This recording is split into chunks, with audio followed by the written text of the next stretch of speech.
T'as commencé là? Oui, ça filme, mais c'est pas grave.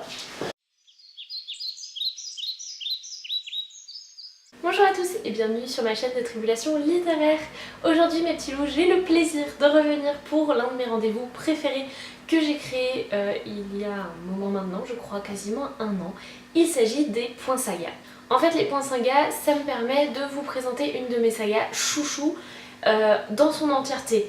Parce que avec les updates lecture, vous découvrez le tome 1, puis des fois des années, ou dans le meilleur des cas, des mois plus tard, le tome 2, le tome 3, etc. Des fois ça peut être très très long et vous n'avez pas forcément tous les éléments de ce que j'ai pensé des tomes précédents.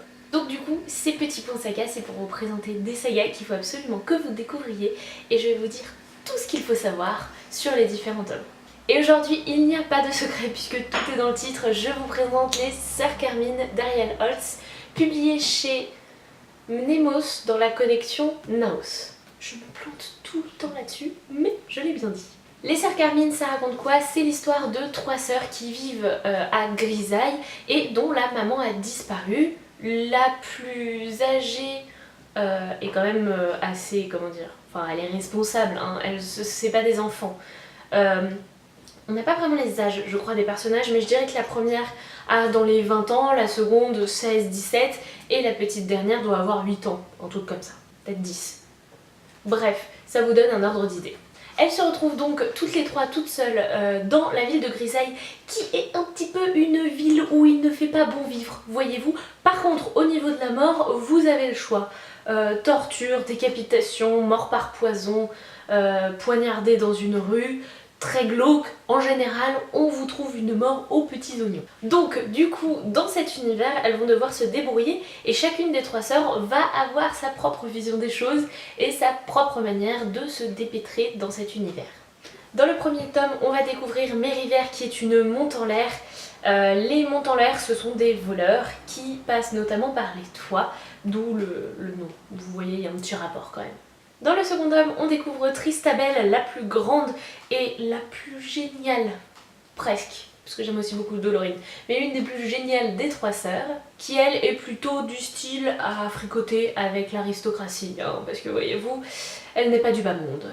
Et dans le dernier tome, vous découvrez la petite naïve et pourtant très étrange Dolorine avec son doudou absolument flippant de Monsieur Nyx. Elle, bah, c'est une enfant, hein, donc il n'y a pas grand chose à dire de son métier ou de ce à quoi elle aspire, à part que elle est très... Je vous en dirai plus après. Ces trois sœurs sont en fait des demi-sœurs, il faut quand même le préciser, puisque leur mère est une courtisane, ou était, c'est pas trop, une courtisane assez courue dans la haute société, et elles sont toutes les trois de pères différents. Et ce qui est intéressant dans ce roman, c'est que en fait les différentes familles d'aristocrates sont répartis en 6 ou 7 grandes familles et dans chaque famille on va avoir un pouvoir assez particulier. On va avoir par exemple la Maison Vermeille où les membres sont des buveurs de sang presque gentils, hein. On va également avoir la famille Lys qui a un rapport avec la nature, les plantes, etc. Et franchement je vais pas vous faire toutes les familles parce que je me souviens plus très bien de toutes.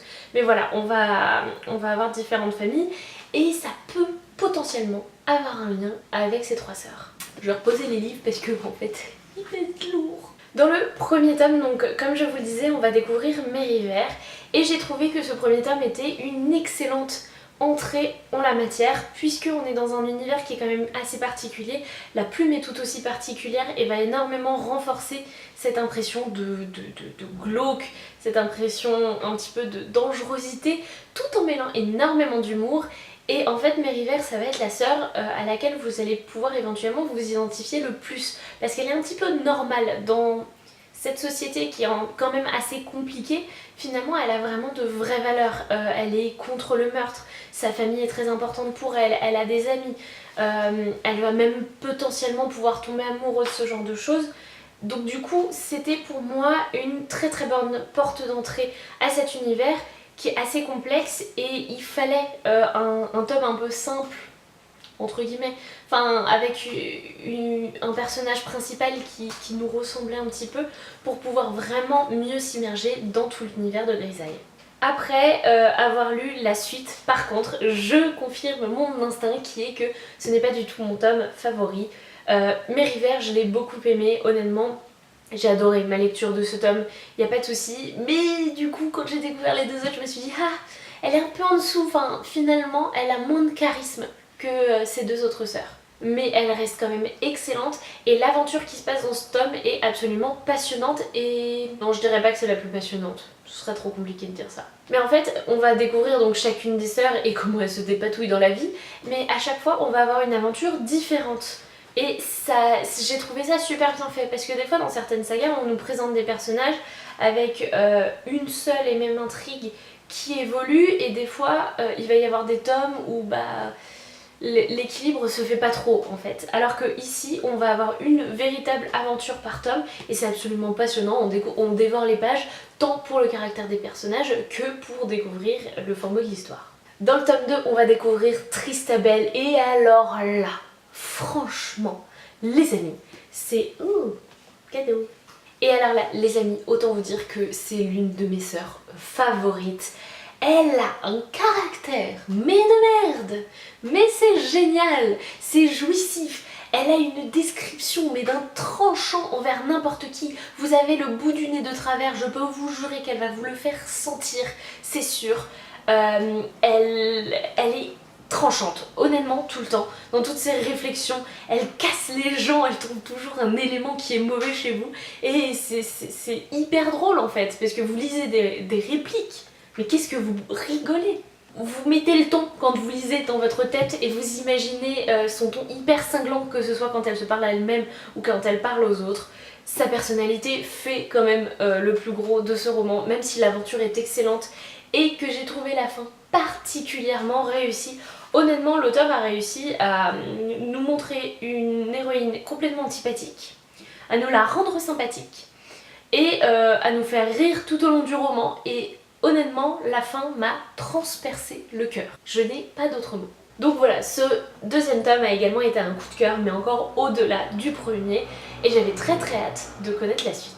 Et la suite va se dérouler avec la petite Dolorine qui est bien mignonne, mais qui va devoir, et j'ai un autre marque-page qui tombe, mais qui va devoir aller à l'école pour la première fois de sa vie et elle va se retrouver en pension dans la campagne un petit peu profonde de Grisaille. Ce que j'ai aimé avec sa personnalité, c'est qu'elle était très naïve, mais naïve, glauque. Je sais pas trop comment vous expliquer ça, mais elle trouve tout mignon, tout gentil. Mais par exemple elle va pas du tout étonnée de voir des images de gens décapités. Enfin elle va dire oh tiens il n'a plus de tête celui-là. Vous voyez ce genre de naïveté un peu étrange. En fait elle est clairement flippante. En plus elle parle aux fantômes. Donc autant vous dire que dans le genre personnage chelou on est à un haut niveau avec Dolorine. Et du coup c'est pas du tout le même humour qu'avec Tristabel où on va avoir une sœur qui se moque énormément des gens. Non pas du tout, ici c'est plutôt de l'humour un peu absurde parce qu'elle se retrouve dans des situations mais d'une absurdité incroyable. J'ai pas du tout envie de vous spoiler mais enfin moi il y a eu un épisode avec des fées qui m'a fait mourir de rire mais d'absurdité en fait parce que ça n'avait aucun sens. Mais c'était drôle et ça s'intégrait vraiment très bien dans l'histoire. Et l'histoire de ce tome est hyper intéressante. J'ai trouvé que voilà, le rôle de Dolorine était très bien trouvé puisque les deux autres sœurs pouvaient faire des choses, pouvaient dire des choses, etc. Elle est petite, elle est jeune, en plus elle est à l'extérieur de Grisaille, mais elle va avoir un réel rôle à jouer et j'ai trouvé ça extrêmement bien fait de la part de l'auteur. Voilà, et c'est aussi dans ce roman que je me suis rendu compte qu'en fait chaque tome avait une espèce d'atmosphère qui était créée tant par la personnalité de la sœur que par l'écriture de l'auteur.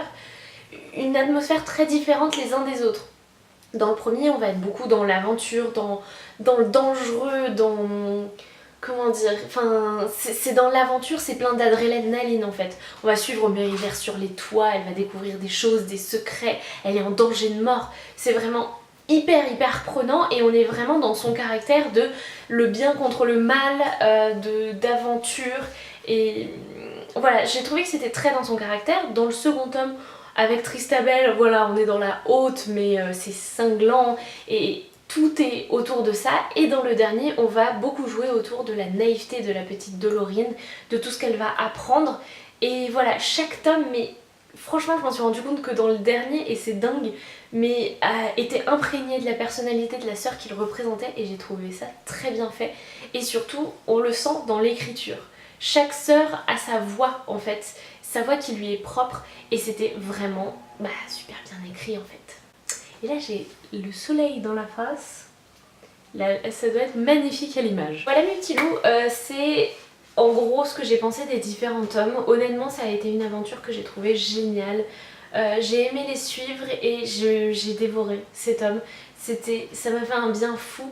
Et j'espère, j'ai un petit espoir qu'un jour on retrouve Grisaille dans d'autres tomes, puisque eh bien, c'est un univers qui est hyper complet, hyper complexe et qui appelle quand même à de nombreuses nouvelles aventures. Voilà, je pense que je vous ai tout dit. N'hésitez pas en commentaire à me dire si vous avez lu l'un des tomes, plusieurs, aucun. Si je vous ai donné envie de les découvrir ou de les redécouvrir, ça me fera super plaisir de discuter avec vous. Sur ce, je pense qu'il est temps de refermer cette vidéo. Je vous fais d'énormes bisous et je vous souhaite d'excellentes lectures. Salut les petits loups!